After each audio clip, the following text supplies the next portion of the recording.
اعوذ بالله من الشیطان الرجیم بسم الله الرحمن الرحیم. السلام علیکم ورګرو. امید لرم چې ټول بروغ جوړی. زه چې نن د کوم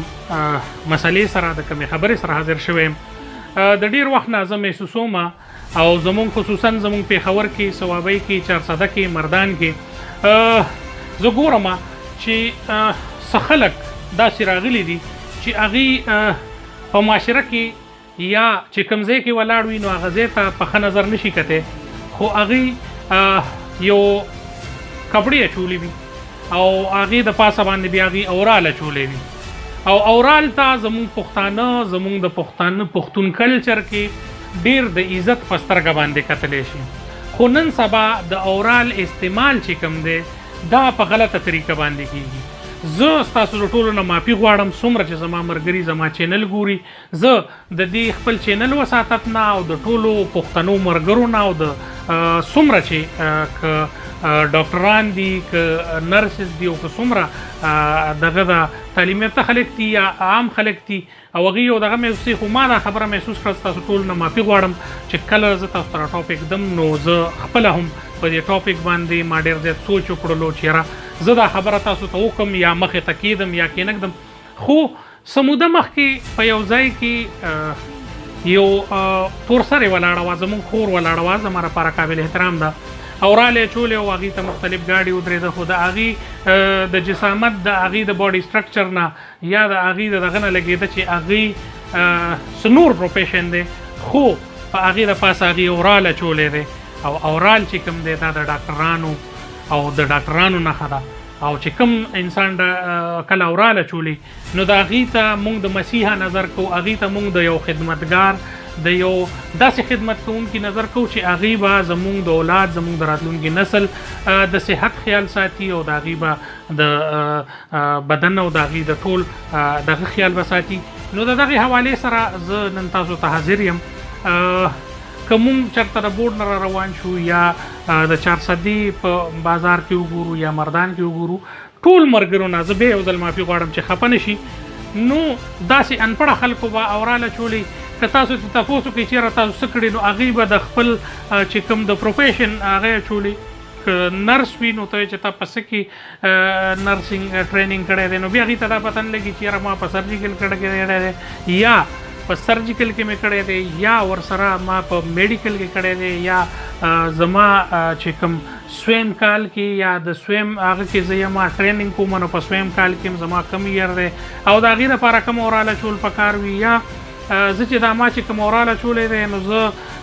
نرس یم او ته چې څه کار کوې نو چې زه نرس یم په هغې باندې به غټ غټ لیکلي وي ډاکټر،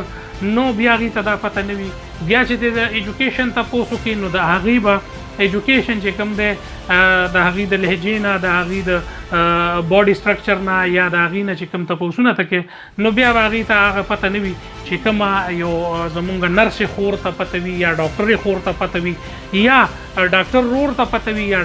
نرس رور ته پته وي، نو هغه معلومات دغه خلکو سره نه وي. خو هغوی اورال اچولي د خلکو د ریسپیکټ حاصلولو دپاره د معاشرې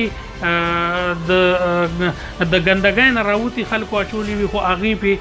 ځان ډاکټر ثابتوي یا نرس ثابتوي یا دغه کوي او د پولیس د نظر نه ځان بچ کولو دپاره داسې قسم له حرکتې کړی وي، خو نه هغې پروفیشنلي دغه کار وي نه هغې د دې کار سره څه تعلق لري، خو بیا هم هغوی دا کار کړی وي او په دې باندې زمونږ مسیحا زمونږ ډاکټران زمونږ ډاکټرانې خویندې زمونږ نرسې خویندې او ورسره د هیلث سره د صحت سره تړلي شوي خلک د هغوی په جامه کې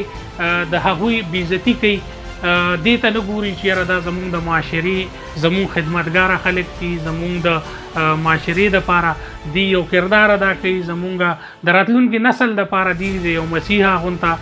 دغه دی. دغه خبرو ته نه ګوري، د څو روپو دپاره یا د څو دغه دپاره لګې دي او زمونږ د